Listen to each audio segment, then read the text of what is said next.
This is our 12th video in the series on outgrowing, outworn worldviews.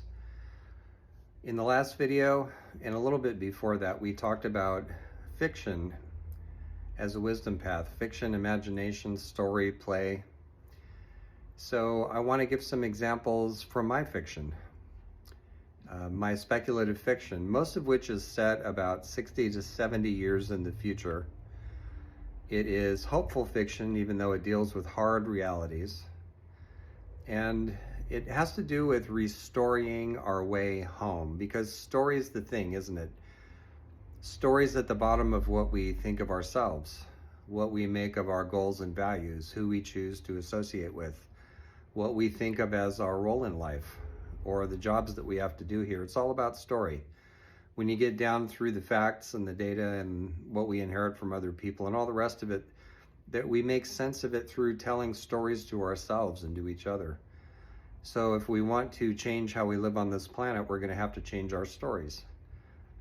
And we've been talking a little bit about how to do that through fiction, how to have new stories for our time, new worldviews, new mythologies, post-literal, post-belief, and also post-heroic. It's time we gave the hero a rest. As William Stafford says in one of his poems, it's time for all the heroes to go home, if they have one. So let's talk about a story cycle that has to do with a very long adventure. And so this is part of the creation story of my fiction. And the stories as an arc, as a whole, are called Assembling Terrania. And part of that is a trilogy called the Lamplighter Trilogy. And I recommend starting there first. The other books in the collection are stories, gatherings of stories. But in this universe, which, you know, it's always misleading, I think, to say I came up with it or I made it up or whatever. It made itself up. It came from my dreams and from my conversations with characters and conversations with other human beings. And in this creation story, the universe comes about as a vast experiment in consciousness and maturity. How do species come fully into their own? How do they become fully responsible to themselves, to each other, to other species, to the worlds that they live on? Humanity, too, is on a long adventure. And in this speculative fiction, natural forces are sentient. They're archetypal, to use a Jungian term. They're called the powers. So they kind of stand in as gods, and also as a sort of chorus who comment on things that are happening. They're also responsible for putting us through crises where some of the powers are on one side and some are on the other. That was fun to put together. I looked back through history and asked myself, so in some of these big historical shifts, which archetypes might have been on one side and which on the other? And that was fun. So we're on a long adventure, and the adventure has a goal in a very concrete way. We can imagine the goal, and I call it Terrania. So it's a word that came to me once years ago when I was out walking, and I was thinking about what would the good society look like? Not utopia, we're not capable of utopia, but a sane society, an earth-honoring society where nobody has to fear for their lives or fear that they're going to go hungry or that they're going to have to do without shelter. A worldwide society that we would enjoy living in, that we would feel inclusive and seen in, included and seen in. What would that look like? I was curious about that. So another thing I was curious about was, as the climate gets worse, something we've known about since the 1800s scientifically, who will stand up? Or to put it in old-fashioned terms, who will stand in the breach? I don't think it'll be the heroes. I think it will be, and here I'm influenced by both Ursula K. Le Guin and J.R.R. Tolkien, among others. I think it'll be the ordinary people who destiny or fate or history or whatever you want to call it singles out and says, you're up. Those are the people who will become exemplary, who will have to become more than they thought they could. Those are the kinds of people that I'm interested in. How they struggle, how they try to bring some kind of light into the world. The image of lighting lamps comes up a lot in my fiction. So in these novels, I've woven in a lot of folklore and myth from around the world. And I've also, as I mentioned earlier, consulted the characters a lot as imaginal presences who visit me in fantasies and dreams. They whisper in my ear as I write. I'm thinking of one in particular who is sort of the wisdom figure.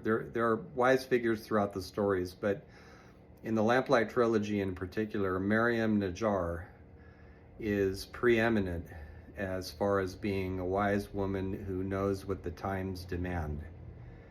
And she comes up with a new spiritual system, and she's working and living in New York City when this happens, about 60 years from now. I actually didn't expect that to happen. I wasn't looking for that when I started the novels, but she does it. For me, she's kind of a Sophia figure, a wisdom goddess figure, kind of an Athena, or Pronoia is another one of her names.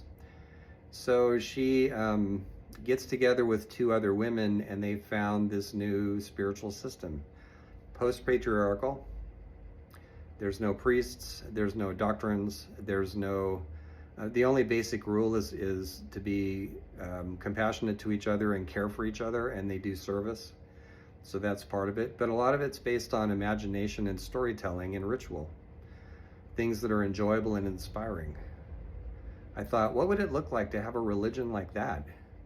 A kind of unreligion or meta-religion or something. I don't even know what the word would be. Different from what we're used to. There's a scholarly distinction between formal and informal religion that's useful here. Hers would be an informal one. And so what is she going to get up to? Also, in a wider view, humanity in going through this long adventure is trying to get initiated fully into itself. Full spectrum, all possibilities, full potential humanity. True psychological adults. That's part of all this too. And part of what we have to learn is how not to be stuck to the gods. Even when we don't believe in them, we're stuck to them. So some of the stories about that, getting unstuck. Replacing that with relationship too, as psychological adults. There are big questions that come up. How do we build the good society? How do we stand up to authoritarianism and state-sponsored terror and all the other things that we have to face these days? What will it take to get us going in the right direction? How do we relearn how to dream together and perhaps even to hope together?